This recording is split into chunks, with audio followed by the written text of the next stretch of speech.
Hi there, Alec from VacuumSpot here. Today I'm going to show you a motor replacement on a Wertheim 5030. I've been asked to do this repair so many times, so I bought one on eBay. Let's have a quick listen what they sound like when they're failing. Bad. So, here I go. I'm going to have to move a little bit quick because this is it's a bit of an involved repair. So, as always, start by getting rid of filters. This particular one has a broken bag holder, so I'll fix that on another video. But at this point a lot of people get confused because you've got to get this handle off. Okay, now if you come down and have a little gander here, there is like a little tiny, I don't know, like a little tiny bit where you can put your screwdriver and that comes out. Same on this side. Every now and again in fact, you break off the little thing like that. Doesn't seem to matter. Alright, so now we're back to just standard Torx screws. So we've got a number 20 driver down here. My cameraman's giving me a funny smile. I don't know what I've done wrong. But if you guys could see a mistake, please feel free to make fun of me in the comments. But anyway, moving right along. So, those ones out, the two at the rear out.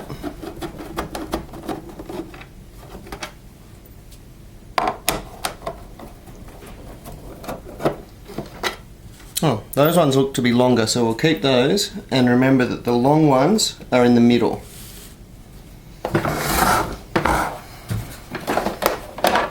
And now, these are going to be tricky for you to see, but well, inside there and there is a couple more Torx screws, but you can get to them sort of down the outside like this.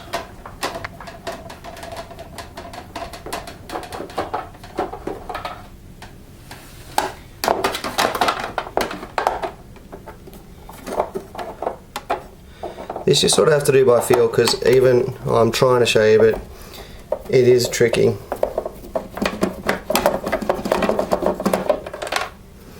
Alrighty, now that releases our tool lid. So now this part is always a little bit tricky. This here is one piece, and you've kind of got to get this to unlatch and lift up, and then it pushes forward. I've never found a reliable way to do this every time without scratching or otherwise breaking these little bits. So I'm just trying to lever this. Oh, there we go. There's the breaking bit that I talked about.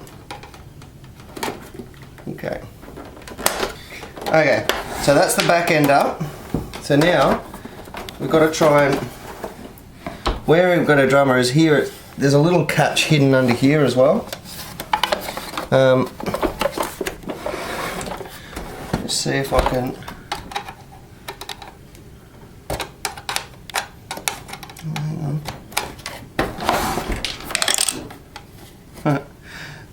There we go. Okay, and so that, what we're releasing is those little catches there. Okay. I'll smooth the silk, eh? Alright. Now, let's look for the thing that I've forgotten. Here we go. Now, this whole outer shell comes off as sort of one piece. It also is, okay, I don't know that you'll be able to see this, but this panel here, you might be able to see there's two sort of indentations, there and there. They're actually at the back here, lining up with these teeth, which you've got to release, otherwise you just keep breaking stuff off. So be aware of it.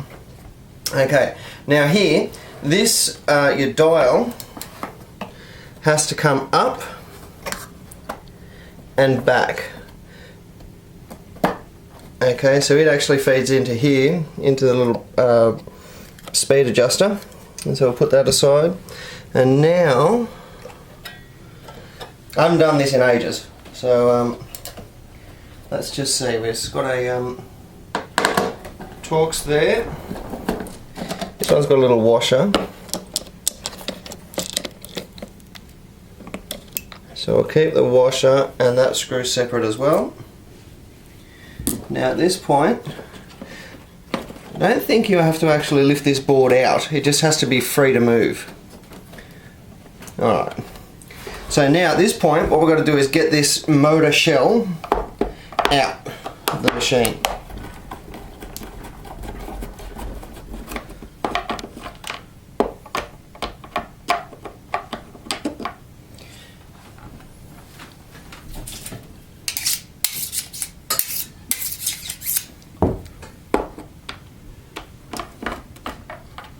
Okay, get these screws out, and there we go. Now, just having a look to see if there's anything that... Oh yeah, there's two at the front. Not 100% sure if these need to come out, but they're there and I can see them, so they might as well.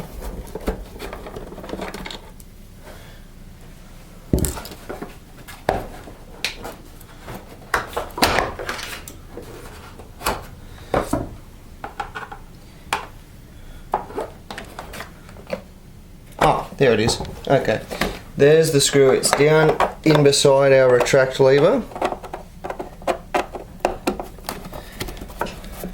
I could just feel that the cabinet wasn't going to release.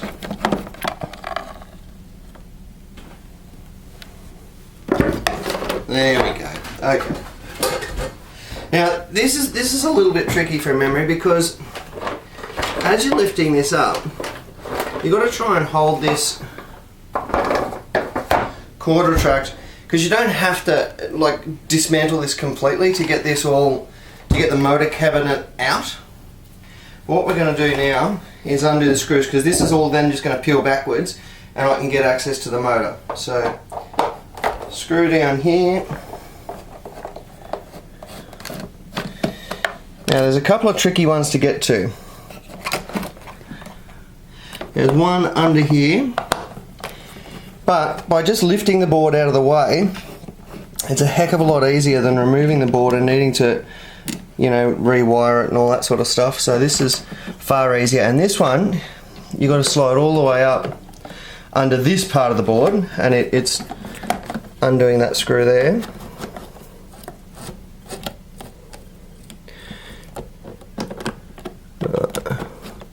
I don't want to drop this screw. There we go.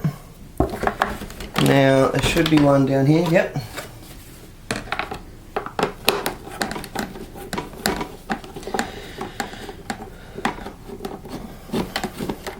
Now it's worth noting here, see how this cord is sort of loose? When we're putting this back in, you've got to make sure that you don't let that sort of get under there, because then your retract won't retract properly and you'll end up needing to pull the machine apart a second time to fix it. So with a bit of luck, it'll work well for me. Okay, so you can see this is all coming apart now, so now you sit it up on its end. And again, you don't want this to actually separate completely. I'll pause here. Okay, so with the phone sorted, let's now lift out the whole... This is a bit of a juggle, but anyway. Alright, so the whole motor thingamy comes out. Then the motor is on its own. So I'll just set that down there for the moment. Uncoil this. There's no really big deal if you don't put that back in, but anyway.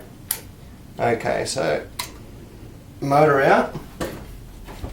Now the new motor, this motor is actually discontinued. So I'm just fitting the next closest equivalent.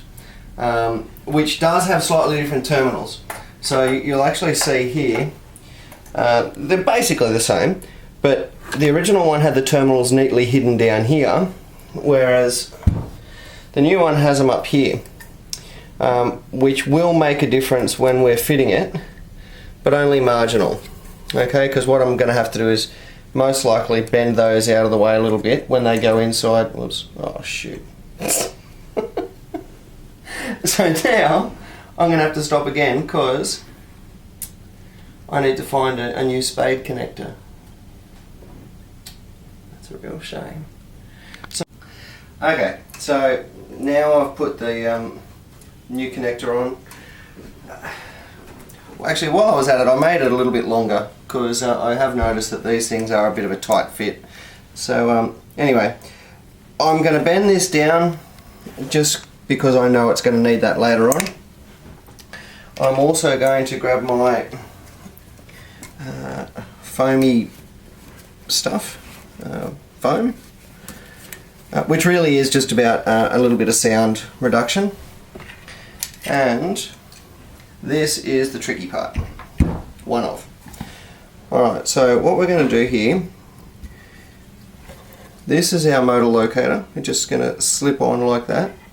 Now if I get this right first time, which is going to be a bit of a miracle given that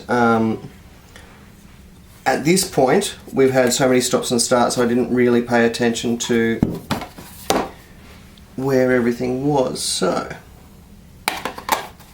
alright.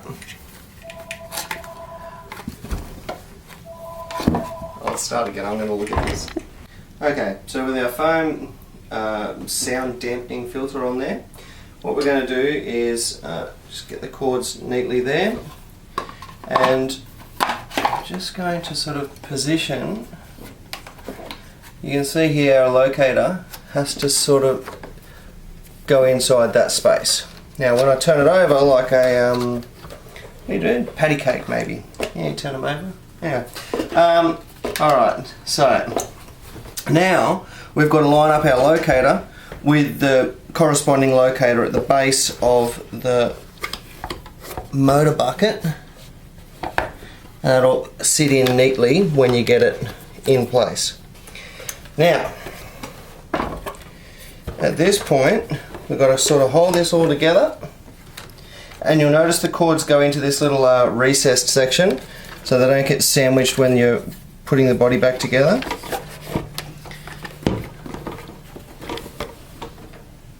Okay, and now we're just lining up the feet.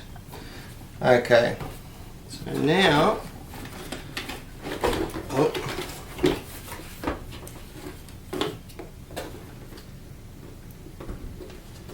I'm just making sure the cords are in that little spot, and I want to lift the whole thing up and hold that in place roughly while I get some of these screws back in to hold it properly. This does require a little bit of juggling, it's not the easiest.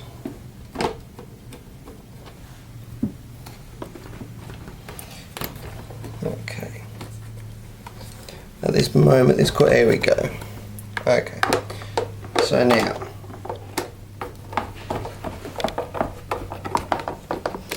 okay, while the circuit board's up, it moved in the positioning of that motor. Makes it nice and easy to get to these screw positions.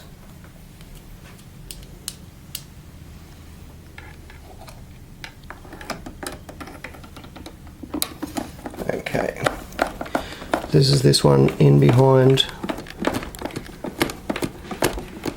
bag holder. So now we've got a couple of screws in. Come on. Excellent. Now I can start to roll him around and pick up some of these ones underneath, just to make sure we've got it sitting spot on.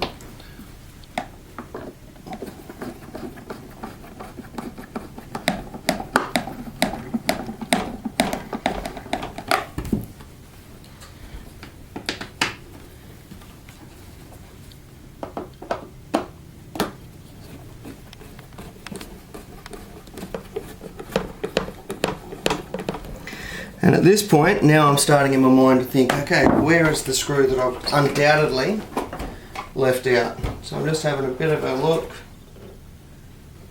She's all looking good at this point.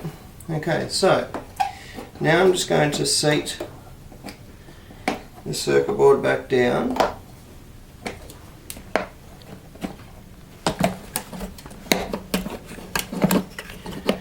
So it's going to sit down. I'm going to grab that one with the washer.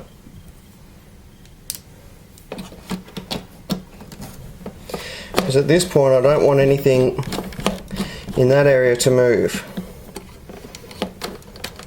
Okay, now I'm also going to tuck my cords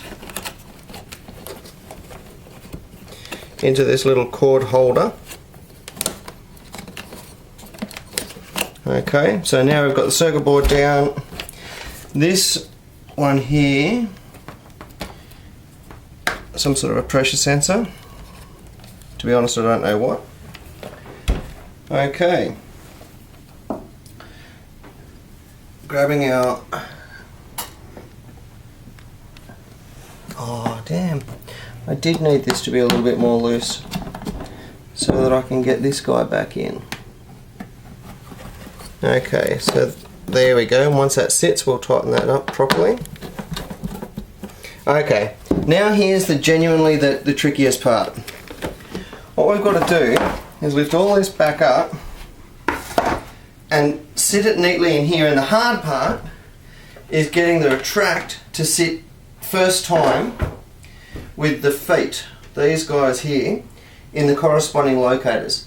If you don't have these in the locators, your cord won't zip in and out properly. So what we're looking for is this this one here to sit in that locator. Okay, and the one next to it for there. So basically, I'm just trying to drop it in, but you can get a very... There's no possible way I can show you through there, I don't think. But what I'm just doing is making sure... The last time I did one of these, I remember this, I had to do it many times over. But you've just got to be allowing... That has to run smoothly. Otherwise, you're going to put it together and it's just flat not going to work. So, at this point I can put my center screw in so that it holds the body to the base.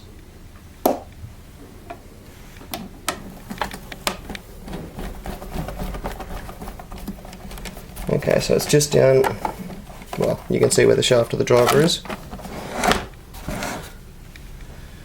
Okay, and from here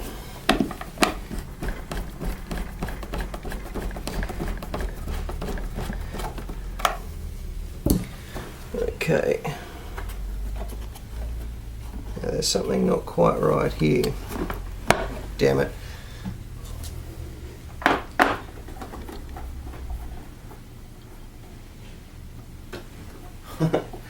Alright, I'm going to lift this out. I've squashed in one of these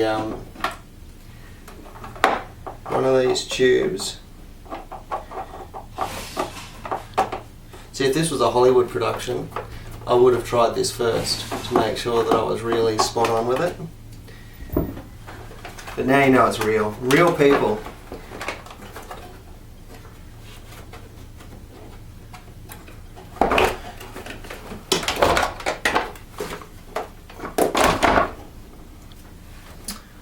Real to the point where I completely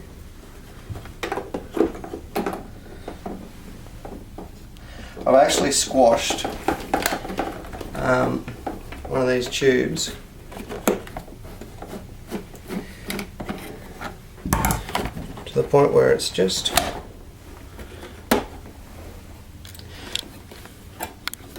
I don't even know where this bastard goes. Pause it. Okay, so we had to just stop then because I had this tube sandwiched in the front. While Kerry was on the phone, I have just quickly run it back around here and off to the front. So, at this point we're back on track. Our cord is zipping nicely in.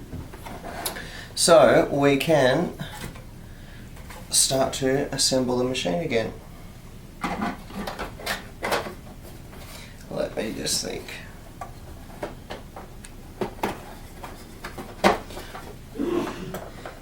These ones always give me a little bit of confusion when I'm popping them back together.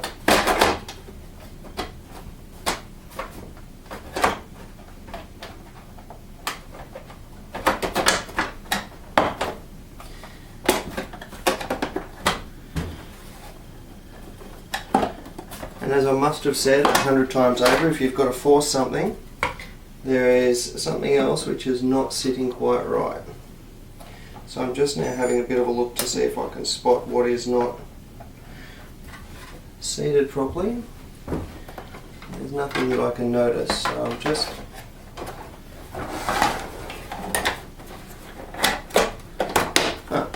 okay.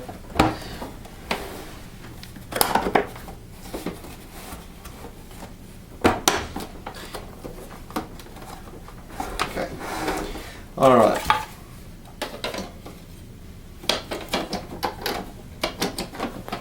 Now just sitting this here. Just sitting this in.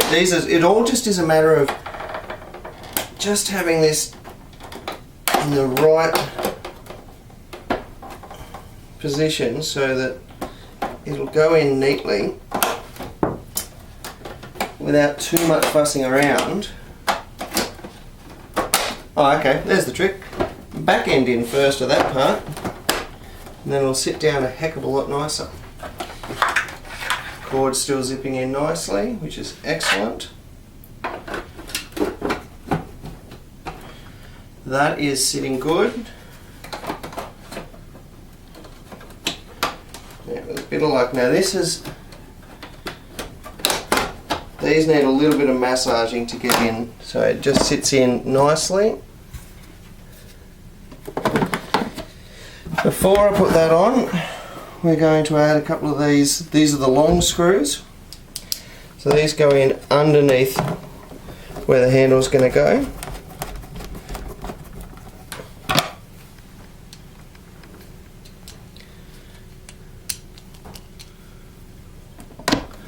Okay. And while we've got the back up here,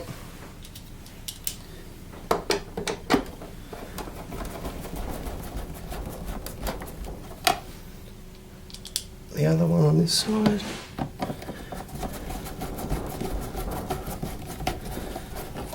Okay, now these four that are left are all around the cabinet, but I'm just going to attach this first because those can be added at any time. Now,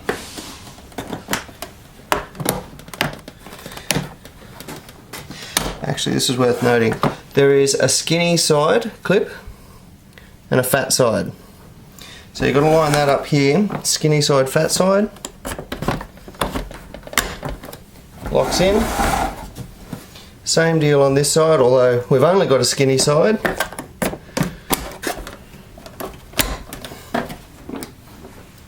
Excellent. 4 screws left to go. I'll quickly shot those in and then turn him on, because I haven't actually tested much at this point. Generally, if I can, I'd like to test a machine during the assembly, but with the exposed circuit board I don't like to do it on this one.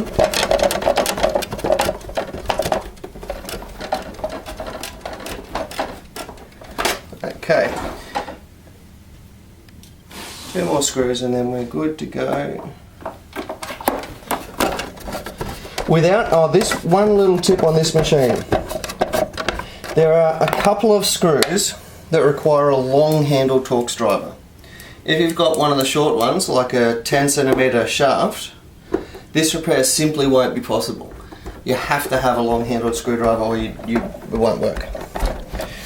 Alright, so here, that's all done. I'm just leaving these out at the moment because I'm going to pull this apart and do the bag holder video. But let's have a quick look.